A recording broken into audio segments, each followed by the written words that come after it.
दोस्तों, अगर इन तीनों जानवरों को एक ही शरीर में मिला दिया जाए तो वह कैसा लगेगा?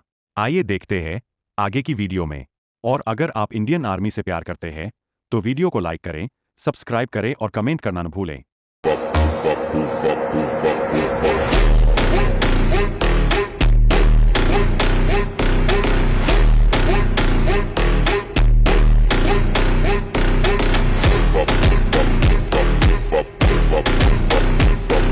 और अगर आपको लगता है कि और भी जानवरों को जोड़ना चाहिए या फिर कोई भी चीज़ को जोड़ना हो तो कमेंट करें और सब्सक्राइब करना न भूलें।